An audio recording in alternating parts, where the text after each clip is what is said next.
Баршаңызға сәлем достар, сіздермен Жұлдыз. Менің каналыма қош келдіңіздер. Бүгін сіздерге самсаның ерекше түйілу жолын көрсететін боламын. Видеоны соңына дейін қараңыздар. Өте оңай түйіледі. Сіздерге ұнайды деген сенімдемін. Ең алдымен қамырымызды мантыға жайғандай жұп-жұқа етіп жайып аламыз.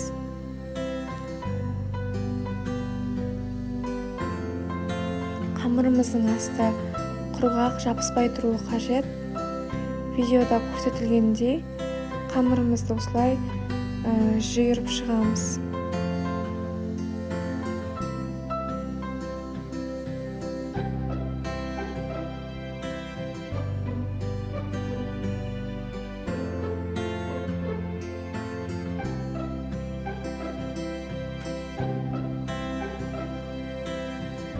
Салмамызды салып шығамыз. Салмамыздың арасы жақын болуы қажет. Мен салмасына пюре дайындадым. Сіздер өздеріңіздің қалағандай жасасаңыздар болады.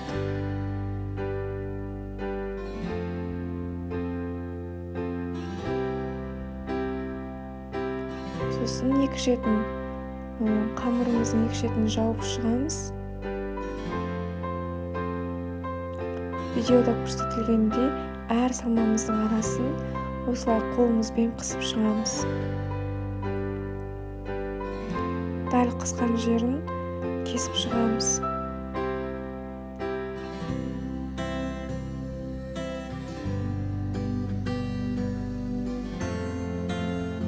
Екі шетін түйеміз.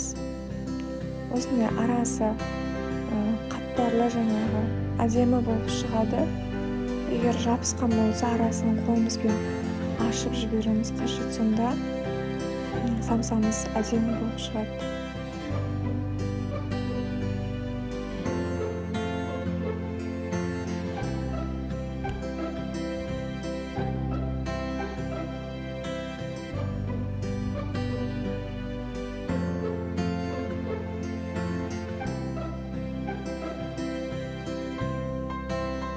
Самсамыз түйіп болған соң бетіне жұмыртқа жағып, қызып тұрған пешке 180 градустық салып пісіріп аламыз.